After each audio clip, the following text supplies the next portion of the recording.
Hey, he needs to be comfy too. I know. Doug's on Zoom. All right, guys, what's going on? It is Larry MF White here, and I am actually thrilled, honored to be here with my girl over in Boise, Idaho, Toby Holly. How are you doing today? I'm doing well. I'm so excited to be having this combo with you today. Absolutely, absolutely. So I actually, I'm not even sure how I ran across your page, right? But like That's it was how good either I am. that is how don't good even you know. are. Today's topic is around social media, and I came across your page, and like aesthetically, I was like, and we'll look at your page a little bit later. But I was like, man, this is a really cool page, right? It's really unique, aesthetically pleasing. And so, we kind of reached out, and I realized that you are a real estate rock star. And not just do you do your own social media page very well, but you're actually kind of a guru, and you help people across the country excel with Instagram, and thought that we could provide some nuggets to, other people, businesses. Like, it doesn't really matter what industry we're in, right? No, I really don't think it does. Beautiful. Well, welcome. Thank you so much for joining me here today. Yeah. Just to give everybody a little bit of background, you've been in real estate for 5 years now? That's right. And tell everybody, like, what did you do before real estate? Because 5 years isn't that long. So what did you do prior to that? I think 5 years is way long. I'm totally in the opposite camp. I'm like, what are the stats? Like, most people get washed out within like what? I guess 5 years. So actually, within 80% of realtors don't make it 2 years in the real estate business. Yeah. See, that's what I'm saying. So I'm like 5 years, like I'm a senior now. Welcome. Yeah. No, so yeah, I got into it 5 years ago. I got my undergrad in psychology, had a lot of fun in school. I bounced around. I lived pretty much in the Pacific Northwest. I was in Denver for a while. I was in Bend, Oregon. Now I'm back in Boise, my homeland. And yeah, so I was actually doing recreation therapy before I got into real estate, which is kind of like just classes to keep people busy. Yeah, and I just really wanted to be my own boss. I hated working. I hated someone else telling me what to do. Like, I just really wasn't a very good employee. And so I think like a lot of agents like are similar, right? Like we're kind of the misfits. Sure. You know what I mean? Of like the traditional working world. Like nobody grows up and is like, I want to be a realtor when I grow up, right? Like it's a secondary career for so many of us. Yeah, so I kind of started looking into it, and I got my license, charged it on my credit card, and off I went. And off you went. And so I think the reason that most people don't make it 2 years is because of the lack of actually getting business into place, or they don't have the reserves or something like that. Right. How long did it take you to do your first real estate transaction? 7 days. 7 days. How does that even happen? Like, I don't know. The right place, right time. It was a sign call. That was in 2015, I think. So, it was a sign call. I was in my office, like volunteering to answer the phone or whatever. And it's like, can you show me this house? And I was like, of course I can. Okay. Yeah. So knew wet behind the ears, had no idea what you were doing. No idea. And what did your first year in real estate look like for you? Like, how many transactions did you do in total that first year? I think my first year I did about 10. That is beautiful. So almost one per month out of the gates and stuff there. Yeah. And then we talked about, so you kind of, the brokerage that you were with wasn't really the right fit. It wasn't you. And as we look at your page, we'll see that you have a very unique style, right? Like, may not work well with others or something like that. Totally. Yeah. I just think a lot of real estate marketing can be a bit stale. Yeah. So when I found this other office that was not stale by any stretch of the word, it was a no-brainer. I think you described it as funky, right? It was downtown. Yeah, totally. It was a downtown vibe, really mid-century modern Danish design, like just kind of, like getting away from like the farmhouse modern, you know what I mean? I mean, it's just, we see a lot of that. Yeah. And it was a downtown office in downtown Boise, which is totally thriving. Like, we have a lot of small businesses downtown. We have some awesome breweries here. And it was just like that downtown vibe, kind of eclectic. And Yeah. since then, Both. that's kind of where you've built your business around, right? Like Yes. you're Yeah. working like in like that is kind of your farm, whether it's geographic or Yeah. traditional, right? Totally. That's where you focus on, and you're Right. working with other investors and stuff that are looking for that. So you kind of developed your little niche and then just found clients to kind of feed in to Yeah. fit with what you're looking for. Is that right? Pretty much. Yeah. I'm like, what am I into, aesthetically, neighborhood wise? Like, what types of homes do I love with my little heart and soul? And then just And I think marketing those types of properties if over and over. people And yeah. if people see your Instagram page, they're going to realize that you love green houses. For what's the appeal to I small don't green know. houses? I just love green. Like, so I really like, so obviously a lot of my clients, they want to live that downtown lifestyle, right? So they want to be Yeah. close to downtown. They want to be able to ride their bike, go get a beer, have a patio beer, bike on home, safety first. So what that typically means is older homes, right? So like the closer homes to downtown, they're all older. So, Sure. if I'm sure you've worked on older home deals before, and they can get hairy quickly if you don't really know what you're doing. So anyway, those types of homes just seem to, they're the ones that I typically transact on. Okay, very cool, very cool. Now let's get into the whole mantra of this little segment here is because you don't really produce real estate the traditional way, right? Like you're not prospecting, like you're not cold calling anybody. You're building a group of clients that you want to work with, Yes. and the beautiful part is that you're using social media to do that. Is that right? Yes, almost exclusively at this point. Wow. And Yeah. you've built a really cool page. Like I'll go over it here in a few minutes, but I mean, you have over 13,000 followers and stuff there. Like for, Idaho real estate, like Right. I think that's something to be said, right? Yeah, right. I know there's not a lot of us here in Idaho, so. Or maybe it's that you don't have enough competition over there in Boise, Idaho. Hey, now I do have some competition, but not really. Yeah, it's not considered competition when you lay them side by side. That's So, right. like, how long did it take you to kind of build your following, build your brand, and kind of create your image on social media? So I started using Instagram with intention as a business owner in 2015 when I got into real estate, and I got such good return from it so quickly that I just really like went like a big car. Like I was like, I'm going to put all my energy towards this. It's so much fun. And, I have a lot of reasons why, but, yeah. So it took me so at that time in 2015, there was no algorithm.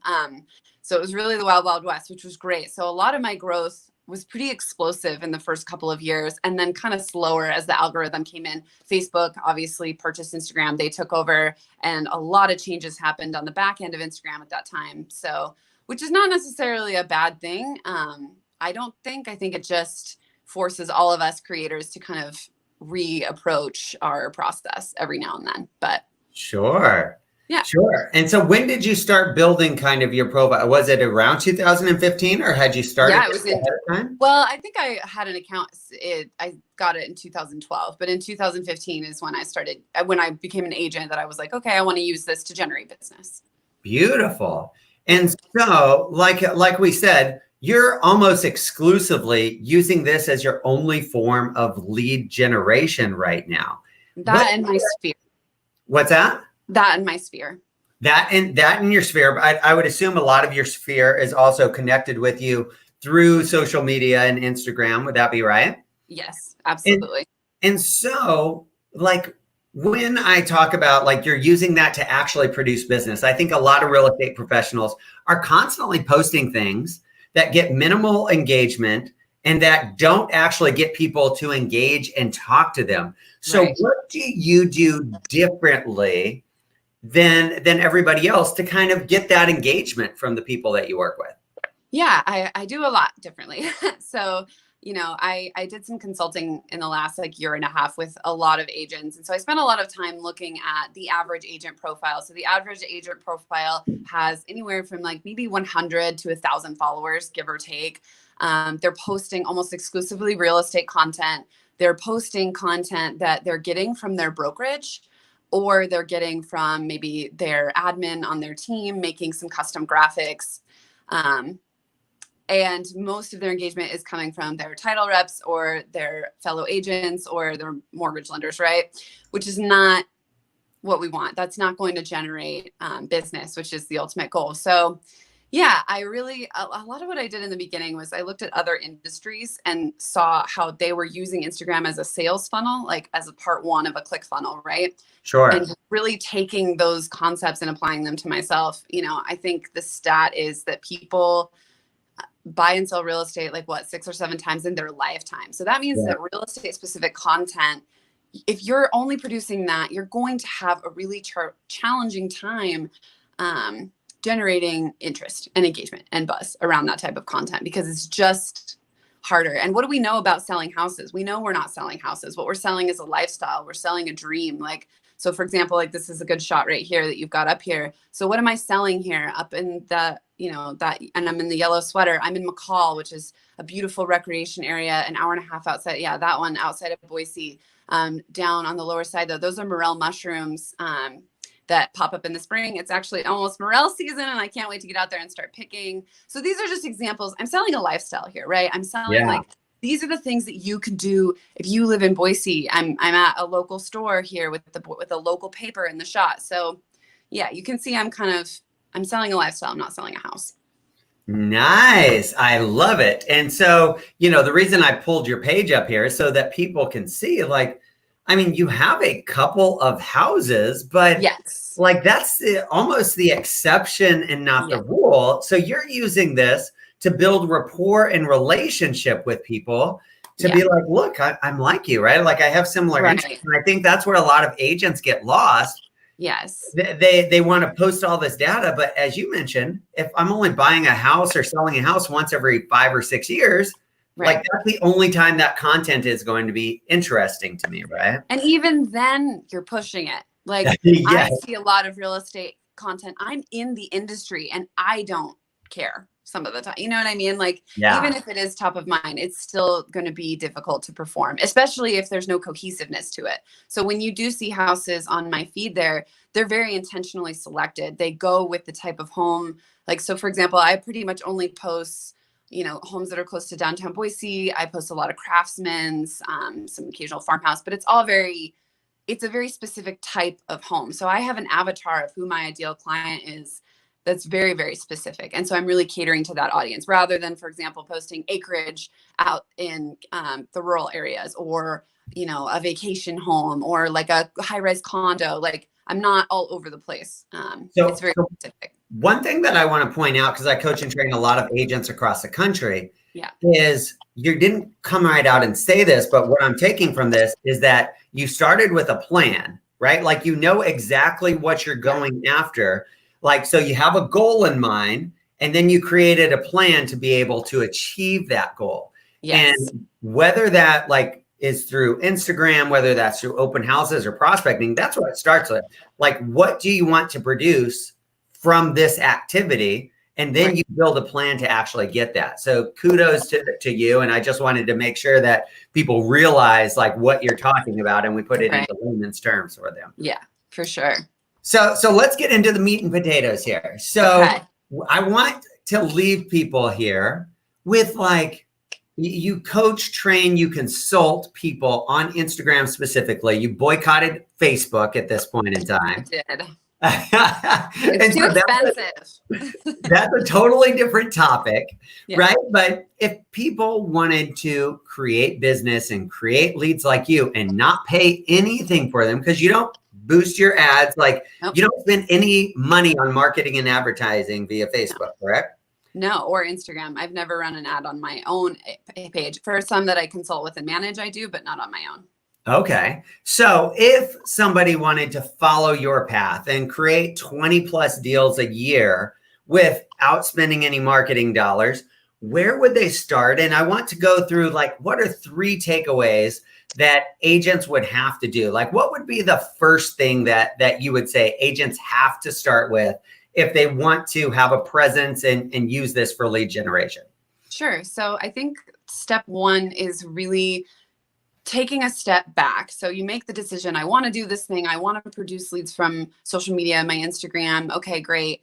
So what you're going to, if you take the time up front to craft a really specific plan for yourself about the things that you want to create content around, and really spend some time, like I tell people, like if you're not creating content about things that you're passionate about or that you're very knowledgeable about, that's going to decrease your consistency, right? Like, so picking things that are really specific to you, and the more unique, the better. Like if there's something odd and funky that really like jazzes you, there are other people out there that are into it as well. Yeah. So making a plan about what you want to say, defining your voice a little bit up front. And that way, when you're creating on the fly, you have, a plan in the back of your mind of like, okay, like these are the top 3 to 5 things that I like to talk about. And you can kind of weave them into your content.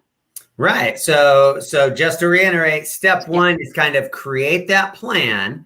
And if they're passionate about this and they're like, oh my gosh, I'm supposed to be posting something today. Obviously, if you're passionate about it, you love it, whether that's football or soccer or outdoors. More likely to pick up your phone and document it. Yes. Gotcha. All right. So first step is to create a plan. What would be the second step that agents have to do out there? So I get a lot of questions about apps and systems, and the list is endless of resources that you can use to help you create online content. But the number one non-negotiable with all of my consulting clients is get a feed planner. There are very, very simple free ones all the way up to very robust paid ones. Really, I want you to just pick one that you're going to use. It's kind of like choosing a CRM. Like pick the one that you like or that you're most likely to use. So if you're like, for example, I have a paid one that I pay for because it has a pretty robust features because I'm at that point in my journey. But what I don't want to happen to people that are just starting out, I don't want them to get overwhelmed. Really, you need a feed planner, and the Instagram app itself has a very robust photo editing tool. They have very robust analytics all within the app. Okay. So, can I ask a question? Yes. What's a feed planner for those of? Yes. So a feed planner is really just a way to visually look at and take notes about your grid before you post it. And once I got a feed planner, it was an absolute game changer for the quality of my feed. So I want you to think about your feed as a catalog of what it's like to work with you. And your stories are more on the fly personality. You can get a little more creative there. Yeah. So this right here. So this is your grid, and this is your visual catalog of your work. So a feed planner is a place where you can upload your posts before you post them. And you can also write your captions. You can schedule them to auto post depending on which one you have. Okay. So when you look at my page, do you think like how beautiful and sexy it is? But that's not always the point. I don't love that hyper focus. I see absolutely stunningly beautiful feeds, but there's no personality and they don't necessarily always convert. So, like a lot of people use filters. So you have a lot of graphic content, which is great. Using those types of quotes, those can really help you increase your consistency of posting, because we want quality, visually appealing content, but we also really want to be consistent when we're making it. So integrating graphic content is a great way to increase your frequency of posting. Okay. So what critique would you have? How could I make I think you call Are you sure you want me to do this live? I don't know. Like, I'm just testing this. So it's not good or bad feedback, but yeah. So for people that look at this, right? Like one of my content managers was like, man, we got to start adding some color, right? And I think you added, well, it's very masculine, right? Like on here, but no, I would love your feedback because I want to grow. I want to make it better. Sure. So just offhand, so scroll down a little bit if you would, so I can look at your feed a little. Okay, so one of the immediate feedbacks that I have, this feed is a little busy. So you're very graphic heavy, as we discussed. And one of the things that you need to look out for when you're posting graphic content is making sure that the graphics, if you have a graphic designer or a graphic designer in your office, in your brokerage, a lot of them are really skilled at creating graphics for print media. So it is a little different. So this is a little like where it's just like text and one color. Sure. Just so it's not quite so busy. Okay. Just one little Beautiful observation. picture of my wife there, huh? Like, Yeah, I he like got it. really mad at me for posting that, actually. Yeah, who needs a forehead when you can just crop it right off? All right. No, that's good. I was kind of halfway scared that you were just going to shred me No, no. on my social media game, but I was okay with it because that's the Yeah. only way that I But grew. one of the really, really important things that I want to point out here, if you look at the average agent and their presence on Instagram, like you're crushing it. Like, trust me, I spend an insane amount of time looking at agent profiles, and so like the bar is not very high. Like, if you just put a little effort and a little intention and a little consistency, you are going to surpass your competition quickly. Okay, very good. So let's leave, folks. What is the third thing? So we have that they have to create a plan. Number two is they have to have the right tool, and that's a feed planner, so that they can kind of map out that what it's going to look like visually and plan it out even Right. a little bit better. Create their plan for their goal. What's the Right. third thing that they have to do? Remind me which one it was. Is it engagement? Is that what we Let me go in discussed? there. So, it was the consistency or the schedule, right? Like, so Yeah. are they in growth mode versus like, Right. Okay. Yeah. right? So consistency is really, really important. Ideally, if you're in growth mode, you're not just in maintenance. Like maybe you have a new listing or an event or an open house that you really want to generate some buzz for. I would really like to see you posting 5 to 7 times a week during your optimal times, which is, if you go to the Insights tab on your Instagram, you can see all of your analytics there that tell you right in the app when your audience is most active. And really stay consistent. And something else that I thought about, so engagement is absolutely critical. So if you want engagement, be engaging. Schedule 10 minutes a day to engage with the people that you're following. Make sure you're following your ideal client, people that you want to engage with. And if someone writes a comment on your page, respond to it. I do my very best to respond to every single comment that I get, because in my mind, if someone takes the time to write a comment on my post, and I like your hat, your hair looks nice, whatever it is. If someone said that to you in a coffee shop, would you just turn around and walk away and not acknowledge? Right. No, you would say, thank you so much. I appreciate your kind words. Like that will explode your engagement. Just that simple thing. And fun fact, if you respond, so say I get 10 comments on a post, if I respond to every one of them, now I have 20. The algorithm doesn't know if it's me or a follower posting. All they know is 20 comments. Oh, look at that. That's going to boost you up in the feed. Yeah, which is what we want. That is beautiful. I love it. So create you have to have a goal to begin with, right? Like have an ideal client. Have an ideal client, what we're targeting. Then we got to create a plan, and the feed planner kind of helps that. And then like we've created the plan, we just got to be consistent at following that. Right. And so the cool part is, like, again, whether you're a prospector, whether you're doing open houses, whether you want to be on social media, all of these steps are exactly the same. Wash, rinse, repeat. Wash, rinse, repeat. You just happen to do it very well on social media, and it doesn't cost you $1, which is beautiful. Right. So kudos to you. Yeah. And I want agents, I know there's so many agents out there like me who maybe don't have a budget, or, maybe picking up the phone makes them want to crap their pants. Like, I don't know. Like, I know that that's just something that we all struggle with sometimes. And I just want agents to know how powerful this tool can be. I mean, I've generated, for spending zero money, I spend a lot of time on it, but the money that I've made and the fun that I've had and the type of client that I attract, it's like they're my friends. Like they're people that I love to work with every day. Yeah, that makes it a lot easier to go to work at the end of the day, right? Yeah, no kidding. I'm not chasing down cold leads. It's pull marketing. I'm drawing to me the type of person that I want to work with, and they want to work with me too. So it makes for a much more fun transaction. Absolutely. So if people wanted to connect with you, if people wanted to follow you, maybe pick your brain a little bit, how do they connect with you? Yeah, so I'm on Instagram. My handle is at Toby and Boise, TOBYBOISE, Toby and Boise. I'm like, yeah.